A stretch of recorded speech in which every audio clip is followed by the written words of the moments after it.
hé lộ bí mật vì sao Lưu Hạo Nhiên lại đột ngột mất liên lạc với Đàm Tùng Vận. Môi trường trong làng giải trí rất phức tạp, trên thực tế, vòng tròn này không quá nhỏ cũng không quá lớn. Có rất nhiều người nổi tiếng mà khi nhìn lên bạn không thể nhìn thấy, thậm chí có rất nhiều người nổi tiếng từng hợp tác chặt chẽ với nhau. Mối quan hệ giữa nhiều người nổi tiếng cũng rất phức tạp. Hôm nay hãy nói về lý do tại sao Lưu Hạo Nhiên và Đàm Tùng Vận lúc bấy giờ rất nổi tiếng lại, ngừng liên lạc với nhau và không liên lạc với nhau nữa. Lưu Hạo Nhiên hiện đang phát triển nhanh chóng trong làng giải trí và rất được mọi người yêu mến. Anh cũng đạt được thành tích rất ấn tượng ở cả tác phẩm điện ảnh, truyền hình và điện ảnh. Anh lần đầu bước chân vào làng giải trí với Chuyện tình Bắc Kinh, bộ phim này do Trần Tư Thành làm đạo diễn. Trong thời gian quảng bá, Lưu Hạo Nhiên cũng xuất hiện trên một số chương trình tạp kỹ, vẻ ngoài tươi tắn và trẻ trung của anh đã để lại nhiều ấn tượng sâu sắc cho mọi người. Chưa kể Đàm Tùng Vận tuy có khuôn mặt baby nhưng kỹ năng diễn xuất của cô là điều không thể bàn cãi và khả năng tạo hình của cô rất mạnh mẽ trong 2 năm qua và cô cũng rất được khán giả và đạo diễn yêu thích, lần lượt có một nguồn tài nguyên chương trình tạp kỹ ổn định và cô ấy thường có thể được nhìn thấy trên màn hình. Đàm Tùng Vận thực ra năm nay đã hơn 30 tuổi nhưng vì vẻ ngoài có khuôn mặt trẻ con nên nhiều người không nhận ra, nên dù vẫn đóng một số vai học sinh hay nữ sinh nhưng cô cũng không hề lạc lõng. Dù trong In the Name of Family hay Dear Mayang Street, khi vào vai một học sinh cấp 2, cô đều có cảm giác hoàn toàn giống một học sinh.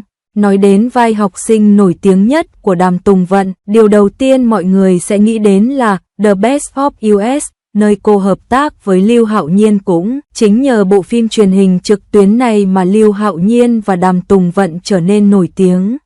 Sự tương tác giữa hai người trong vở kịch vào thời điểm đó cực kỳ ngọt ngào và câu chuyện về Câng Câng Yêu Hoài đã trở thành kinh điển trong ký ức của mọi người. Vào thời điểm đó, bộ phim được quay ở trường, và lúc đó Lưu Hạo Nhiên thực sự còn trẻ, và độ tuổi của cô ấy rất phù hợp với vai diễn này.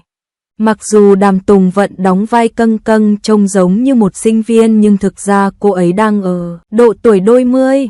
Vào thời điểm đó, trên thực tế, nhiều người không biết tuổi của Đàm Tùng Vận vào thời điểm đó và họ đã trở thành fan CP của Lưu Hạo Nhiên và Đàm Tùng Vận. Trước đây, Đàm Tùng Vận và Lưu Hạo Nhiên đóng vai một cặp trong The Best of US. Mọi người đều cho rằng Đàm Tùng Vận trẻ hơn Lưu Hạo Nhiên.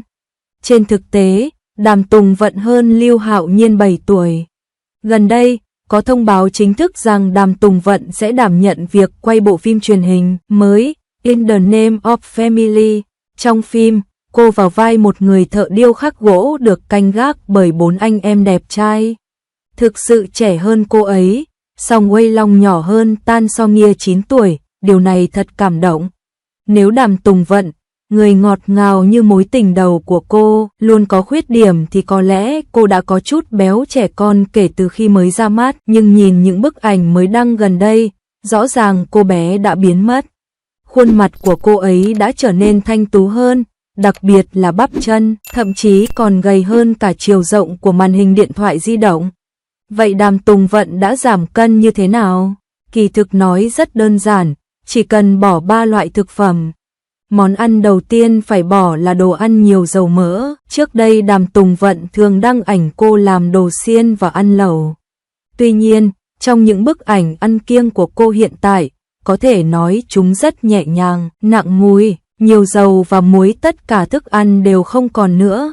Tôi ăn nhiều bít tết chiên, rau trần, rau xào và các thực phẩm khác có vị nhạt nhẽo, lượng calo giảm, cảm giác thèm ăn cũng giảm và bạn sẽ tự nhiên mất đi cân nặng. Món ăn thứ hai cần bỏ thực ra là đồ ăn nhẹ.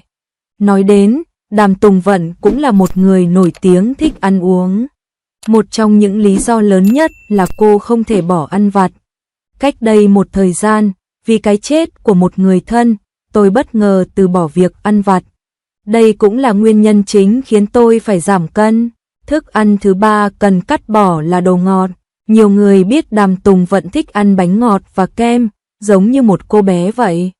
Nhưng hãy nhìn Đàm Tùng Vận bây giờ, cô ấy không còn ăn các loại đồ ngọt và đồ ăn nhẹ nữa mà thay vào đó cô ấy ăn tất cả các loại trái cây để thay thế đồ ăn nhẹ và đồ ngọt. Trên thực tế, 3 loại thực phẩm mà Đàm Tùng Vận từ bỏ cũng là nguyên nhân sâu xa khiến nhiều người tăng cân. Đối với những người này, việc bỏ đồ ăn nhiều dầu mỡ và nhiều hương vị, đồ ăn nhẹ và đồ ngọt là đủ để giảm cân tới 90 pound, nhưng làm thế nào mới được nhiều người có thể bỏ được? Khi đó, Đàm Tùng Vận và Lưu Hạo Nhiên không chỉ có mối quan hệ thân thiết trong phim mà còn thường xuyên bị rò rỉ hình ảnh bên ngoài phim. Đánh giá từ cách hai người nhìn riêng tư, họ cảm thấy họ có một mối quan hệ rất tốt. Còn Lưu Hạo Nhiên còn ôm Đàm Tùng Vận chỉ là họ có sức mạnh bạn trai rất lớn. Vậy tại sao lúc đầu hai người có quan hệ tốt như vậy lại không còn liên lạc nữa? Trên thực tế, vấn đề này không thể tách rời khỏi một nữ diễn viên khác là Âu Dương Nana. Mọi người cũng biết rằng trong Chuyện tình Bắc Kinh, Lưu Hạo Nhiên và Âu Dương Nana cũng có một số cảnh hợp tác, khi đó cũng chính vì điều này mà nhiều người thích sự kết hợp giữa Lưu Hạo Nhiên và Âu Dương Nana. Hơn nữa, tuổi của Âu Dương Nana rất hợp với Lưu Hạo Nhiên. Cả hai thậm chí còn hợp tác chụp ảnh riêng cho một số tạp chí, có vẻ đầy CP nên nhiều người bắt đầu công kích Đàm Tùng Vận vì lớn tuổi và không giỏi bằng Âu Dương Nana. Vì vậy cả hai bên người hâm mộ đã bắt đầu một cuộc chiến và có rất nhiều náo động trên Internet. Sau đó, mối quan hệ giữa hai người quản lý trở nên căng thẳng vì điều này, và cả hai dần dần ngừng tương tác. Như thể họ là người xa lạ, ngay cả tên của đối phương cũng sẽ bị tránh né trong mỗi cuộc phỏng vấn sau đó. Thực sự nghiêm túc, trái ngược hoàn toàn với sự tương tác ngọt ngào trong quá trình quay phim. May mắn thay, hiện tại giữa hai người không còn liên lạc gì nữa, người hâm mộ đương nhiên sẽ không gây rắc rối nữa.